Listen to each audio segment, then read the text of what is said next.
So, let's talk Sonic the Hedgehog. I've been in a Sonic mood recently, what with Frontiers just around the corner.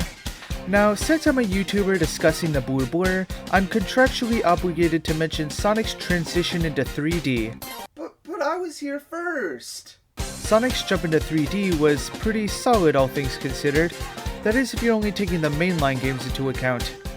Before modern Sonic found its roots, Sega tried their hand at bringing Sonic into the next dimension with Sonic 3D Blast, Sonic R, the hub world of Sonic Jam, and the notorious cancelled Sega Saturn platformer Sonic X-treme. However, I think most people consider Sonic Adventure for the Sega Dreamcast to be Sonic's first true 3D game.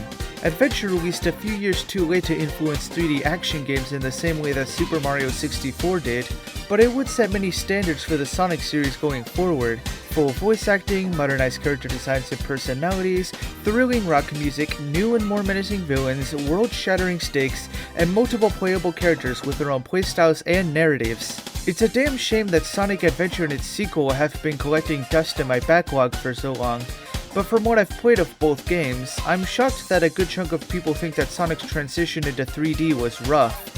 Sure, the 3D Sonic games that followed suit weren't as critically acclaimed as the Adventure duology, but surely none of these games were truly awful. Anyways, remember that time a human girl kissed Sonic? Ew, I'll be sure to bring that up for the next 16 years.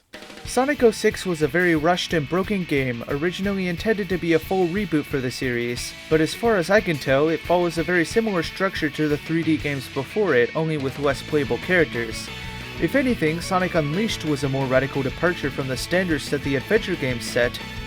This time around, Sonic is the only playable character, Eggman is more of a comic relief character, and the story is overall more lighthearted and comedic. Even with just one character, Unleashed doesn't quite get rid of the variety and gameplay that fans have come to expect. Thanks to Eggman's latest sinister scheme, Sonic now transforms into a werehog at night, turning the game into a beat-em-up. When the sun is up, Sonic collects rings to fill his boost gauge, allowing him to run at incredible speeds and blow through enemies. These daytime stages are, to my knowledge, the first time a 3D Sonic game has incorporated 2D level design into its gameplay. This is the start of what I consider to be Sonic's rough transition back into 2D, and while the daytime stages of Unleashed have perhaps some of the best level design in the entire series, the 2D segments are, in my opinion, completely unremarkable. Luckily, these segments are relatively few and far between, but Sonic Team's attempts to make modern Sonic work in 2D would only get worse from here. Starting with Sonic Colors, the mechanics and level design of the daytime stages in Unleashed will become Sonic's primary gameplay style, the boost style of gameplay as it were. Colors took just the one gameplay style and rolled with it, simplifying the mechanics and making the level design more linear and two-dimensional to appeal to a more casual audience. Mario fans. That same year, a full 2D Sonic platformer, claiming to be the follow-up to Sonic 3 and Knuckles, was released for consoles and mobile devices. Not only was it buggy as hell, it was a blatant shallow attempt to cash in on nostalgia for the Genesis era of games. In 2011, Sonic Generations blessed us with some more great boost-style level design, alongside a classic gameplay style? Look, Gens may be one of the best Sonic games of the last 2 decades, but that doesn't excuse the total lack of story and character, oversaturation of 2D platforming, and overall Genesis dick writing. 2012, Sonic 4 Episode 2. Why? 2013, Sonic Lost World. I guess it's cool that Sega experimented with a new gameplay style, but many of the problems I had with Sonic Colors are here and worse. And why did they bring back the Wisps? 2017, Sonic Mania, a phenomenal follow-up to Sonic 3NK that perfectly emulates what the Genesis games were all about. Almost too perfectly. Sonic Mania has all the makings of a great Sonic game, but thanks to the reused level designs and forced integration of the Phantom Ruby from Sonic Forces, it unfortunately never had a strong identity of its own. Speak of the devil, Sonic Forces. 3 styles of gameplay all equally shit! Forces has the same fundamental problem as Generations, only much worse. Even though the game literally has a character whose entire purpose is to have 2D levels dedicated to him, there's an appalling amount of 2D platforming in the 3D game styles. And again, why are the Wisps here? 2022 Sonic Frontiers. It's a bit too early to speak on this game's quality, but it can't be denied that there's a baffling amount of 2D platforming for an open world game. A new Sonic release used to always be a big deal, Even if the last game wasn't that good, there was always hope that the next entry would have loads of new ideas, characters, and plot elements expanding on everything that the Sonic Adventure games established. Nowadays, we've all just come to accept more 2D, more reusing old ideas, more dumbed down stories and characters, and more wondering why things changed in the first place. Seriously, what happened to this series? Sonic Colors. Or as we call it here in the UK, Sonic Bloody Colours, innit bruv? With a U. With a U. Thanks, Grape. Sonic Colors is a space-themed 3D platformer released for the Nintendo Wii in 2010, providing a more straightforward story in exchange for masterfully crafted level design, building upon the mechanics of its predecessor. Ah shit, I think I got my notes mixed up. Earlier, I briefly mentioned how Sonic Unleashed was the start of Sonic's rough transition back into 2D, but Unleashed merely introduced the concept of 3D-2D switching. The heavy use of the mechanic and 2D platforming in general in Sonic Colors is what solidified it as a series staple going forwards. I've had strong feelings towards Colors in the past because the direction it took Sonic's gameplay and storytelling resulted in a dumbed down version of Sonic the Hedgehog that doesn't feel like Sonic. It's been over 12 years since Colors released, and we're only now seeing a serious attempt by Sonic Team to bring back the gripping narrative and fast-paced 3D action that made the series stand out from other 3D platformers in the first place. And even then, we can still see the effect Colors had on the series by looking at the amount of 2D platforming present in Frontiers. But can all of these fundamental problems with 3D Sonic, the barebones stories and characters, and blocky 2D platforming riding the coattails of Mario, be blamed solely on the release of Sonic Colors? That's the question I intend to answer by the end of this retrospect. First, let's take a good look at the story of Sonic Colors, starting with its characters. You have Orbot and Cubot, the comic relief, Sonic, the comic relief, Tails and Yacker, who provide exposition and comic relief, and of course the Doctor himself. I want you to fucking guess what his role in the story is. Sonic Colors having its entire story be a comedy is an interesting approach, to say the least. But it's not even a funny one at that. Wow, Cubot's voice chip gave him a wacky new voice, isn't that so funny? Sonic is talking to himself, are you mowing yet? Tails mistranslated what Yacker is saying again. Isn't that a fucking knee slapper? Sonic, I just asked Yacker why he's scared. Now he either says that a maniacal doctor is committing genocide against his family and friends to use them as a power source, or he says he wants a root beer float. Alright, I'll stop beating this dead horse. Let's just move on to the gameplay, shall we? The way that Sonic Colors handles the boost-style gameplay introduced in Unleashed is simple, yet effective.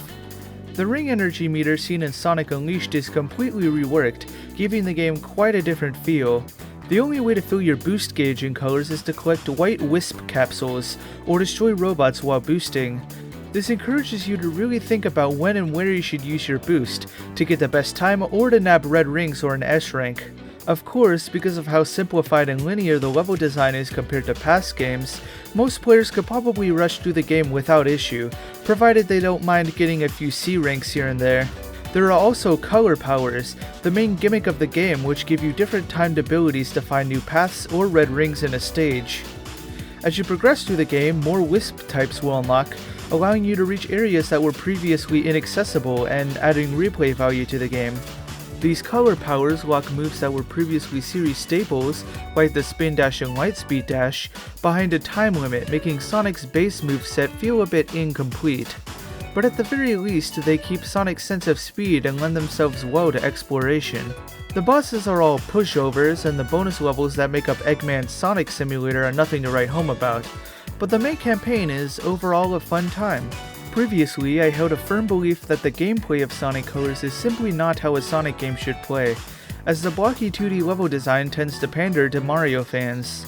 This isn't necessarily a bad thing, but as a fan of Mario and platformers in general, I don't want to feel like I'm playing a Mario game unless it has Mario's face on it. However, after playing the game several times over, things finally started to click for me. You have your high-speed 3D sections with plenty of boosting, sidestepping, and grinding. Then you have your platforming-focused 2D sections, requiring more precise inputs and skillful use of color powers. It's not the best the Sonic series has to offer, but I'll admit that the gameplay of Colors doesn't deserve all the flack I've given it in the past.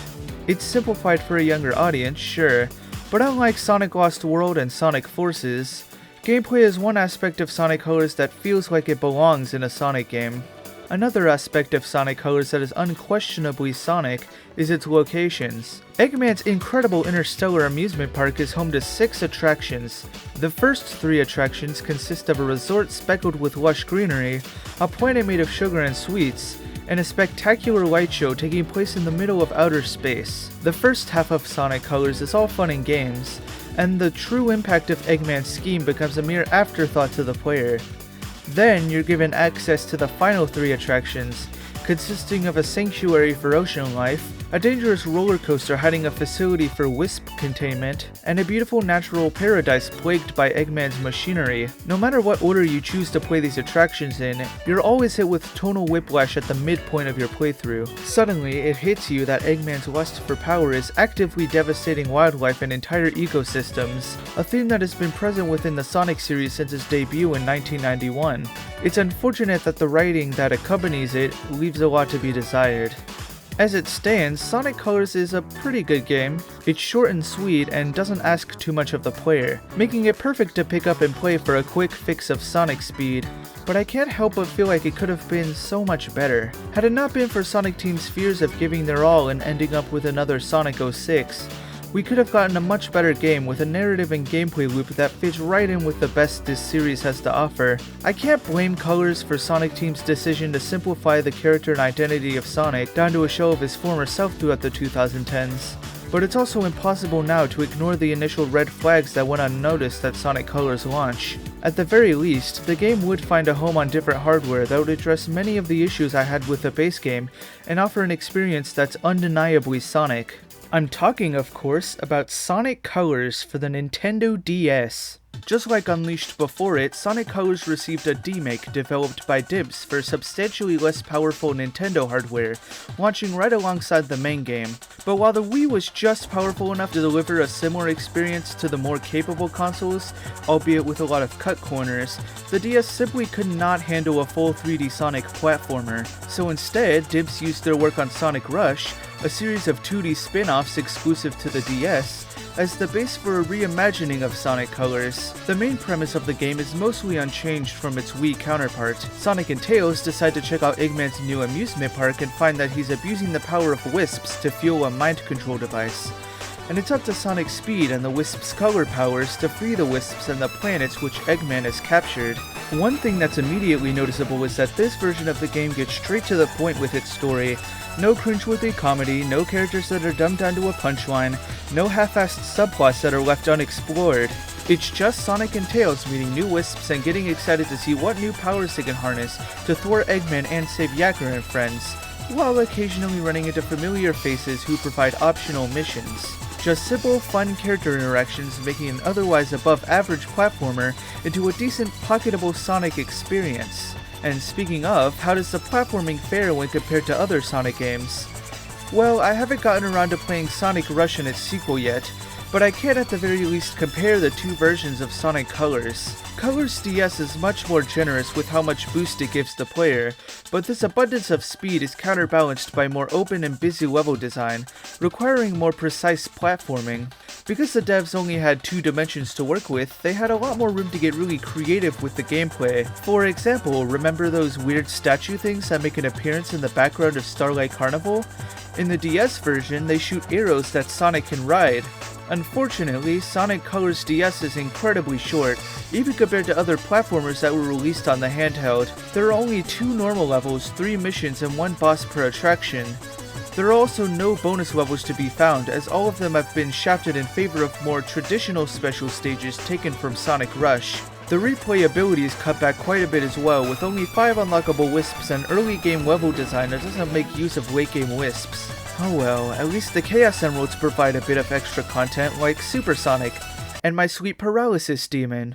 So yeah, I just recently learned that collecting all 7 Chaos Emeralds and playing through Terminal Velocity unlocks the secret final stage where you fight Mother Wisp, the mother of all Wisps who was turned evil at the hands of Eggman. A final boss that utilizes Super Sonic and isn't another fight against Eggman?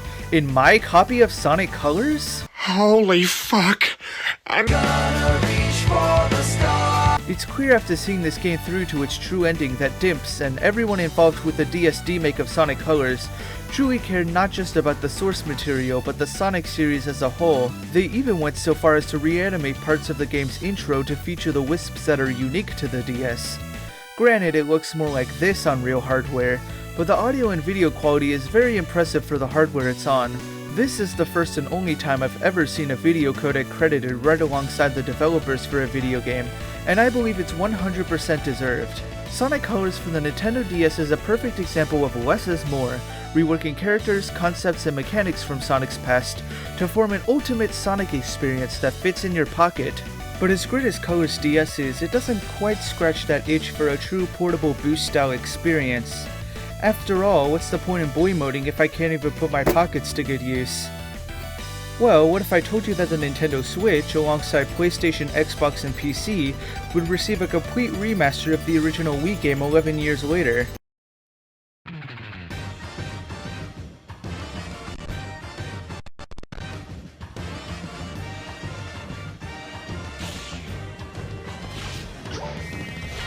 Well, that was a real monkey's paw, wasn't it? Damn, they weren't lying. This game really was developed by a visually impaired rodent. What's left to say about Sonic Colors Ultimate that hasn't already been said?